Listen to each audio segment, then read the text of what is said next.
বিশ্রামগঞ্জে দুষ্কৃতিকারীদের হামলায় চাঞ্চল্য। গতকাল গভীর রাতে ১৯ আমতলী গোলাঘাটি কেন্দ্রের ৩৮ নম্বর বুথে বিশ্রামগঞ্জের পুষ্করবাড়ি এলাকায় দুষ্কৃতিকারীদের তাণ্ডবে আতঙ্ক ছড়িয়েছে। অভিযোগ অনুযায়ী সুব্রত দেব বর্মার বাড়ি গেট ও বাউন্ডারি ভেঙে ফেলে তারা। পাশাপাশি ঠাকুর ঘরের টিনের বেড়া দা দিয়ে কেটে বারান্দা থেকে নিয়ে যায় ৬টি প্লাস্টিকের চেয়ার।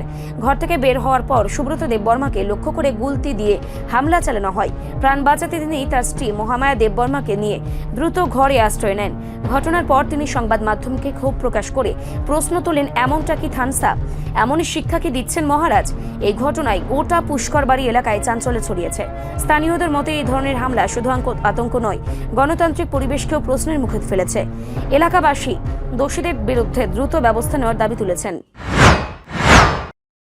কাকু কি হয়েছে আপনার বাড়িতে কালকে ঠিক রাত্রে 11:30টার সময় আমার এই যে প্রথমে গেট ভাঙছে, গেট ভাঙার পরে বাউন্ডারি যে বেড়াটি আসলে ভাঙছে, এরপরেও এই বেড়াটিও ভাঙছে।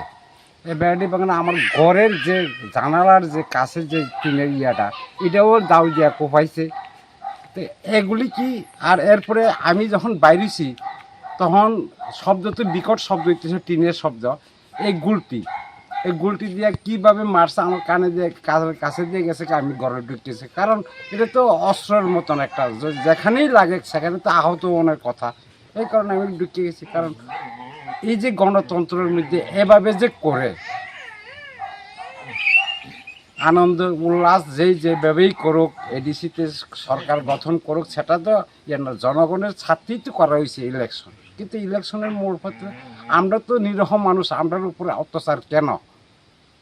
আপনারা রাজনৈতিক পরিচয় কি বিজেপি করেন আপনারা? না, বিজেপি করি, সেটা তো রাজনীতি পলিটিক্যাল ব্যাপার। কারা করেছে, কে করছে এটা তো আর আমি শ্বশুরকে দেখি না।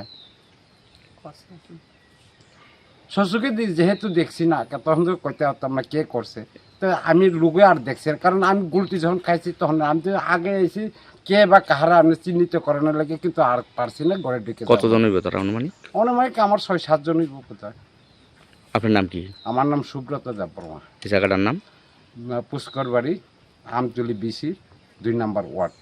কি চাইতেছেন এখন আপনারা? আমি এটার লিগে সুস্থ বিচার চাইতেছি, যে এটার ক্ষতিপূরণ দেওয়া হোক। আমি আবেদন রাখতেছি মহারাজের কাছেও এবং রাজ্য সরকারের কাছেও, যে এটার জন্য ক্ষতিপূরণ দেওয়া হোক। আমি একদম নিরহ। আর যারা এই কাজগুলি করছে তাদের জন্য, তাদের কাছে আমার একটা অনুরোধ থাকবে, যেন দ্বিতীয়বার এরকম যেমন না হয়, এটাই আমার একটা অনুরোধ। রিপোর্ট সংবাদ প্রতীক্ষা।